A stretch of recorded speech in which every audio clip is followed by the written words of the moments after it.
En pleine nuit, quand la sœur s'élève pour aller faire pipi, au bout du couloir, elle tombe nez à nez avec un cercueil. Cercueil qu'elle n'avait jamais vu auparavant. Je t'invite à découvrir cette histoire mystique qui va t'apprendre beaucoup de choses. Histoire mystique dans laquelle la sœur a failli se faire zigouiller pour une raison vraiment que quand vous allez écouter cette histoire, vous allez renchérir en commentaire. Bienvenue pour une nouvelle HVM. Si c'est ta première fois avec nous, je t'invite à liker et à partager ainsi qu'à commenter. Tout au long de ces dernières, je vais m'approprier l'histoire de la sœur pour qu'elle soit fluide. À l'époque des faits, la sœur venait de passer son bac avec son jumeau. Et c'est ainsi que leurs parents ont décidé qu'ils vont aller poursuivre leurs études universitaires dans un autre pays voisin à leur pays. Alors quand ils s'en vont là-bas, les parents ont donné assez d'argent pour que la sœur et son frère jumeau puissent vivre ensemble. Une fois arrivée là-bas, elle a fait la rencontre d'un garçon qui n'était pas de ce pays-là, mais qui est aussi d'un autre pays voisin à leur pays. C'est comme ça qu'elle a commencé à sortir avec le garçon. Notons que le gars, lui déjà, de son côté, il vivait déjà dans le pays là depuis et aussi il vivait en colocation, donc il n'était pas seul. C'est comme ça que la sœur, maintenant, son frère a pris leur chambre où elle devait rester avec lui, mais il restait là-bas seul. Elle a porté toutes ses affaires, bref, une majorité, la plus grande partie, ce dont elle utilise au quotidien pour aller s'installer chez son gars. Une fois qu'elle part s'installer là-bas chez son gars qui vit en colocation, comme je vous ai dit, c'est comme ça que pour pouvoir aussi tenir les bouts et tout, elle faisait en parallèle un petit job étudiant. Alors, avec ce job étudiant-là, elle avait quand même une forte somme en plus de ce que les parents envoyaient. Donc, c'est le genre qu'elle aimait bien se mettre bien. Quand elle a son argent, si elle veut manger ce qui lui plaît, elle va manger, elle va rester arrangée, décorée partout.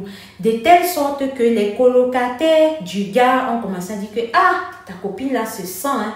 Ah, ta copine elle aime manger la vie, hein. Ah, ta copine là, ah. » Bref, la sœur était une qui fait partie de ces gens-là que quand ils ont leur argent, ils ne vont pas souffrir pour ça. Alors, c'est comme ça qu'elle a commencé à habiter là-bas. Les jours ne faisaient que passer et même que les mois. Elle notifie un jour que quand elle se lève pour aller aux toilettes, comme à son habitude, ça peut arriver. Quand elle met la tête, elle allume la lumière du couloir, elle regarde, elle voit un cercueil. Quand elle voit le cercueil au bout du couloir, elle met la tête, elle regarde. Elle revient derrière, elle se dit est-ce qu'elle voit bien? Elle frotte les yeux comme ça, elle regarde, elle voit il y a le cercueil. C'est comme ça qu'elle rentre, elle dit que non. La fille, si je vais, c'est quoi? Vous voyez un peu le truc. Elle repart encore, elle regarde le cercueil, n'est plus là. C'est comme ça qu'elle reste, elle se tue, elle n'a pas dit ça à son gars, elle n'a pas parlé non plus à ses colocataires, mais elle est rentrée. Quand elle allait voir son frère, c'était un peu bizarre dans sa tête, elle a un peu essayé d'expliquer à son frère. Son frère lui dit que non, peut-être tu as rêvé, peut-être c'était encore le sommeil dans tes yeux, mais tel qu'elle m'a expliqué, elle me dit que Madame Alicia, je sais très bien ce que j'ai vu, et ce que j'ai vu, c'était cela. Donc, c'est ainsi qu'elle a continué à vivre sa vie avec le jeune homme, voilà. Malgré le fait qu'entre eux deux, déjà, il y avait déjà certaines zones de turbulence. Vous voyez, ça n'allait plus bien comme avant. Il y avait des petites zones de turbulence. Mais vous connaissez, elle fait partie du genre des filles que non, quand elle est là, elle supporte. Elle sait très bien supporter. Alors, c'est comme ça qu'elle a continué à vivre avec le gars. Ça, c'était déjà le premier élément qui aurait dû faire comprendre à la sœur que maison dans laquelle tu te trouves là, où tu allais entrer là, ce n'est pas facile. Où tu allais entrer là, on va te zigouiller. Où tu allais entrer là, il y a quelque chose de pas net qui se passe. Mais la sœur n'avait pas compris. Elle ne nous écoutait pas encore la période là. C'est comme ça qu'elle a continué à rester avec son gars. Le deuxième truc qui vient que ça apparaît vraiment que c'est bizarre, c'est que la sœur, elle est partie au travail. Quand elle revient, elle était habillée en robe team. Alors, avec cette robe-là, tellement elle avait fait tout le service de nuit, donc quand elle est revenue le matin, elle était fatiguée. C'est comme ça qu'elle décide qu'elle va se coucher un peu, histoire de se reposer. Sauf que quand elle se couche, histoire de se reposer, c'est comme ça qu'elle voit une dame qui vient en robe blanche avec du liquide rouge ici, là, sur elle partout. Elle commence à faire les choses, elle attaque la sœur, elle veut un seul mot, rip la sœur dans son sommeil. C'est comme ça que toujours dans le sommeil, la sœur se lève. Elle s'en rend compte que la dame là, ainsi que les colocataires de son gars sont derrière pour l'arrêter, histoire de la rip. C'est comme ça qu'elle court toujours dans le rêve. Elle atterrit où son jumeau vit. Et c'est comme ça que son jumeau, elle dit vite à son jumeau que ferme la porte, ferme la porte, ferme la porte. Son jumeau ferme la porte. Il lui demande que mais qu'est-ce qui se passe? Pourquoi est-ce qu'autant de personnes te suivent et que je ne sais pas ce que j'ai fait? Ils veulent me rip. Je ne sais pas ce que j'ai fait, ils veulent me rip. C'est comme ça que toujours dans le rêve, son jumeau se lève. Il ouvre la porte et dit que mais qu'est-ce que vous voulez, ma soeur? Qu'est-ce qu'elle vous a fait pour que vous tous vous jetez derrière elle comme ça? Et nanani, nanana. La soeur ne sait pas comment et c'est comme ça qu'elle se réveille. Grande fut sa surprise quand elle se réveille. Elle s'en rend compte que l'habillement qu'elle avait dans son rêve là, c'est le même habillement sur lequel elle est couchée. Donc la robe digne qu'elle est rentrée de son service avec. Ça, c'était déjà le deuxième red flag.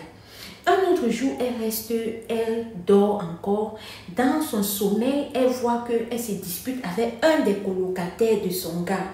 Sauf que, où la discussion est partie là, le colocataire était déjà dans ses gonds, c'est-à-dire avancé à un niveau, même dans le rêve, elle a pu lui dire que, mais comment est-ce que tu te comportes comme ça? Je suis seulement en train de blaguer. Le colocataire allait chercher le mouvement avec lequel on découpe les tomates, les oignons, les condiments quand on veut préparer là. Il venait déjà pour. C'est comme ça qu'elle s'est réveillée. Elle a dit que, ah, l'affaire ici c'est quoi? Je suis dans quoi comme ça? Et entre-temps, comme je vous ai dit, même avec son gars, ça n'allait plus. Problème sur problème, problème sur problème. Quand la soeur est restée, non. Elle-même s'est encore assise. Elle a dit que l'affaire, sinon, si je ne quitte pas dans ça, je sens que quelque chose va m'arriver. Voilà comment elle a mis fin à sa relation avec le gars. Elle est partie. Et tel qu'elle m'a expliqué, elle m'a dit que dans tous les attaques qu'elle avait, elle n'a jamais vu son gars. Maintenant, elle ne sait pas si c'était les colocataires de son gars qui étaient un peu compliqués mystiquement, un genre, façon, ou alors si c'était peut-être le bailleur. Ça, c'est la question qu'elle se pose et qu'elle aimerait bien connaître. Si toi, tu as écouté jusqu'ici, je t'invite à renchérir, dis ton point de vue. Si tu penses que c'était les colocataires qui voulaient faire des choses bizarres. Hé, j'ai failli oublier. Parmi les colocataires, il y a un qui avait sa part de copine qui vivait là-bas. Et sa copine-là était enceinte de 8 mois. Donc, quand la soeur voit le cercueil pour la première fois, le colocataire de son gars, que sa femme était enceinte là, quelques jours plus tard, elle fait une fausse couche. Donc l'enfant est parti à 8 mois de grossesse. Donc comme je vous ai expliqué toute l'histoire, là, dites-moi aussi ce que vous pensez. Oh, ma soeur, merci pour ton histoire. Espérons que ça va permettre à certaines personnes de comprendre que quand vous partez dans un nouveau pays, que vous ne connaissez pas encore comment les règles fonctionnent là-bas et que vos parents ont peut-être pris la peine de vous donner l'argent, ok, mettez-vous à tel endroit, mettez-vous d'abord là-bas, le temps de voir un peu comment les choses se passent. Vous voyez un peu le truc. En tout cas, la soeur de cette histoire a eu beaucoup de chance. Oh. Elle a eu beaucoup de chance. On te remercie pour ton histoire. Shalom. Alors la famille, alors toi qui me découvres pour la première fois, ici nous parlons d'histoire vraie et ou mystique. Nous parlons d'astuces de grand-mère et nous parlons aussi de true crime africain. Donc en fonction de la playlist qui t'intéresse, je t'invite à aller à regarder et à t'abonner. Arrête de nous regarder par la fenêtre, abonne-toi, like, partage et commente, ça m'aide énormément. Et déjà, je tenais à m'excuser parce que tout ce mois d'août, j'étais vraiment prise avec mes enfants. Ce n'était pas facile pour moi et ce n'est vraiment pas facile. Mais je vous promets qu'en septembre, je vais recommencer avec mes publications quotidiennes. Bref, autant de fois que je pourrai. Pour tous ceux qui ont été patients et qui m'ont toujours supporté pendant cette période, je vous dis un merci infiniment. Vous voyez ce truc-là sur ma main, j'étais malade, je suis sortie aujourd'hui aux environs de 15 heures, mais comme j'ai envie de vous faire des vidéos et tout, voilà, je suis venue, même pas encore enlever le bandeau de la maladie, mais bon, merci pour votre soutien, merci pour vos messages d'amour, je vous remercie, prenez soin de vous, la santé avant tout, shalom, au revoir.